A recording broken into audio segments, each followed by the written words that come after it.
to admit that at the outset I was sceptical of the process. I have to say, the thought of putting a pile of MEPs on a bus and bringing them in and out of the border and the impact that it would have, to me, it didn't just get it straight away, I have to be honest. Secondly, I was sceptical as to whether or not we'd be able to persuade any MEPs to come along on such a mission, for want of a better term. But as is often the case, Martina was right, and his funeral, but what turned out to be just this almost a political mobilisation that was a true tribute to the man. And we were talking about, in terms of the politics of it, that Gerry Adams' speech just absolutely nailed it. Yes. And it was almost easy to forget that while Gerry Adams was delivering that absolutely powerful speech, that he was actually at the graveside of one of his best friends. And to Gerry, I just want to thank our party and for making yourself available on nights like this.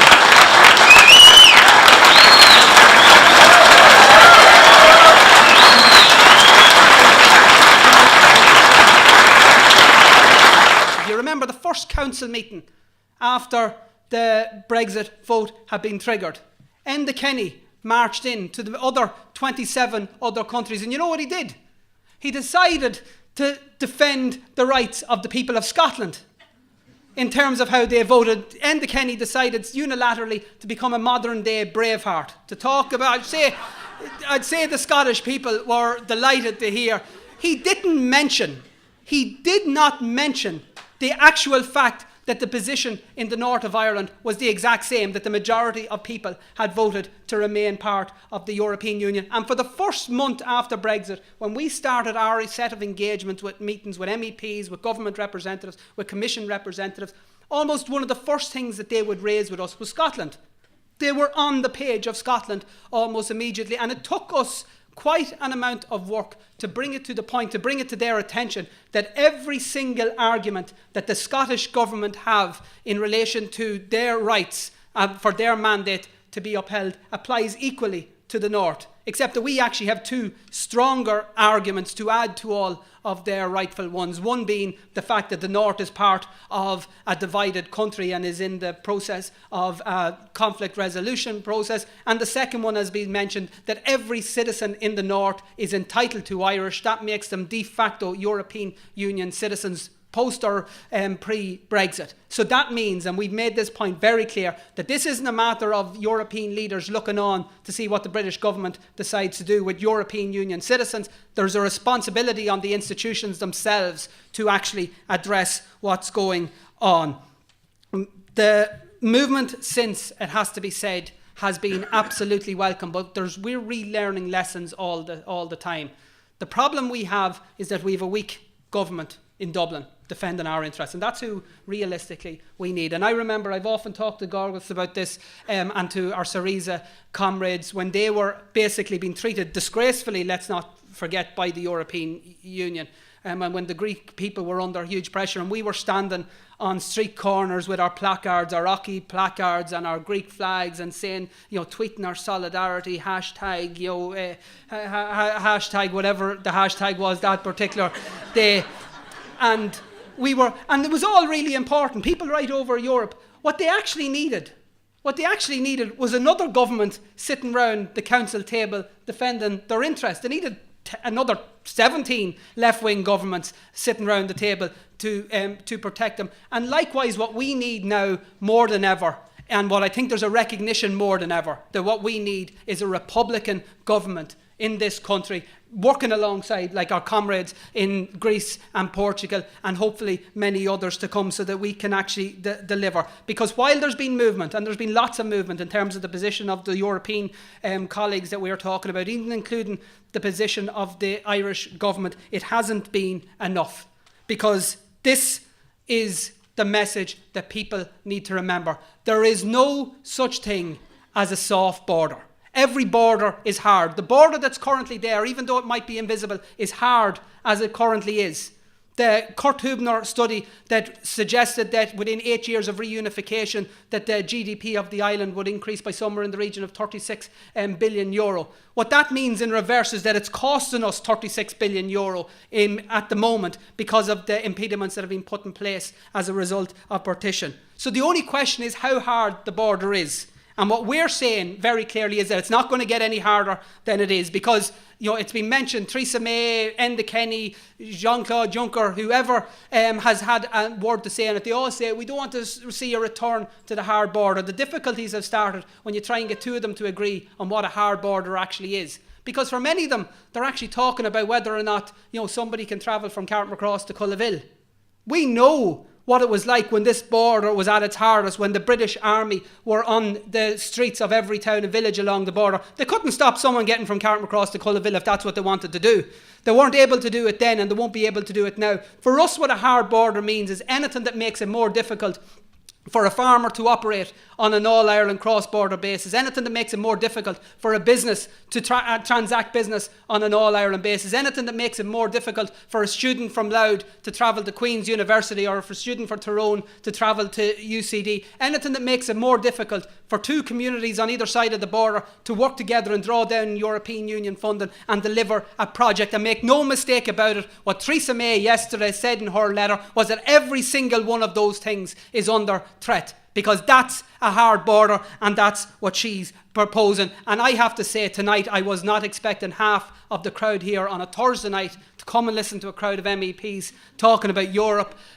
I think tonight's crowd is absolutely symbolic, and I would ask our MEP colleagues to take the message. If you see this crowd as a symbol of what will happen if the British government, the Irish government, or the EU 27 try to put one iota of a border control between north and south, because that's not going to happen.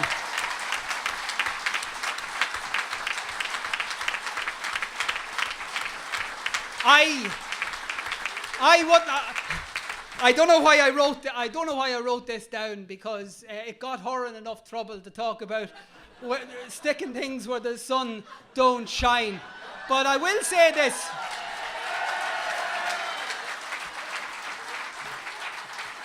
I was actually struck by the convulsions that a lot of media commentators, the Stephen Nolans of this world and other, got into as a result of all of that messing.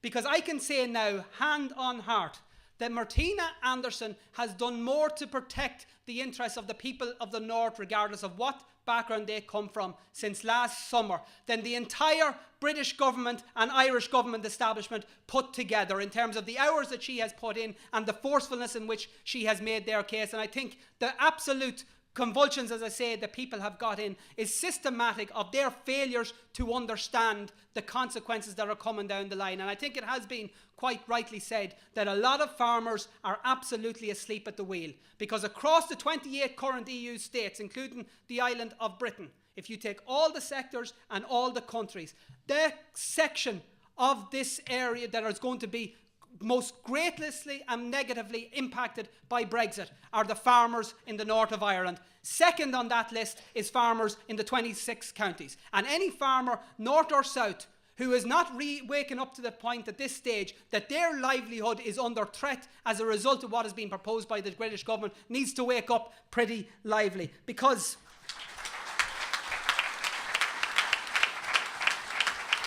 I thought today the language and the sentiment that struck me, and I hope it struck Gabby and others, was when one of the speakers at the Carrickdale meeting said, Theresa May has basically proposed to rebuild the Berlin Wall. That's the equivalent of what she has proposed.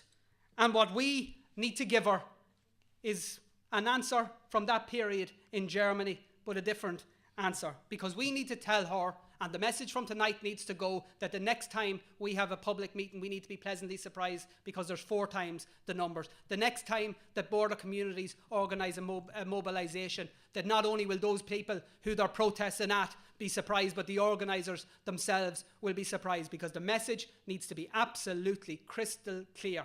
There needs to be special status for the North in the EU, because anything else is a fundamental disgrace to democracy. It is in fundamental violation of the Good Friday Agreement, and is absolutely against the interests of anybody who's living in this island.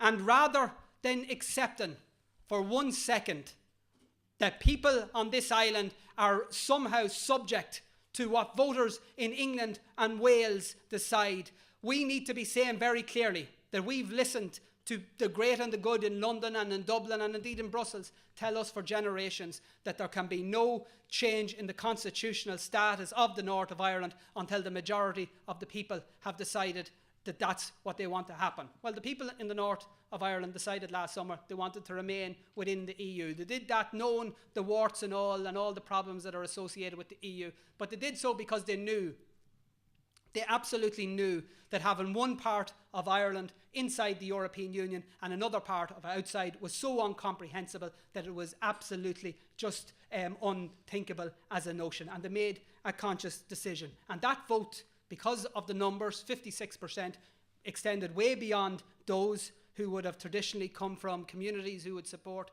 a united Ireland, for example. But there is lots of people now asking themselves that question. And I think there's lots of people tonight who come from communities that we'd be very surprised about, who are saying to themselves that it's special status on one hand. The alternative isn't Theresa May's plan.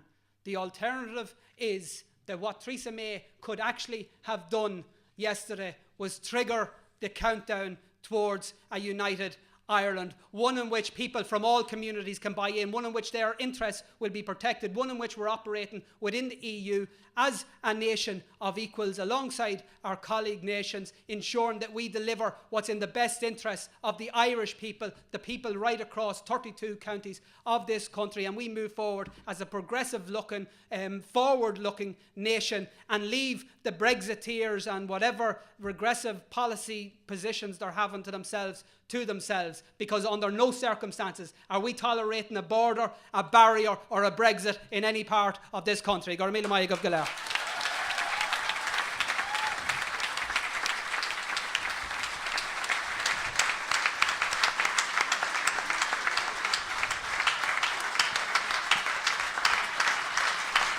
Okay, we want to thank you all for taking time out of your schedule for attending in such large numbers tonight. For those of you that need the car parking code, it's 2468. And please, when you go out past at the foyer, please give us your details so that we can keep this communication going with you. And go mille maith agaibh go léir and safe journey home. Thank you.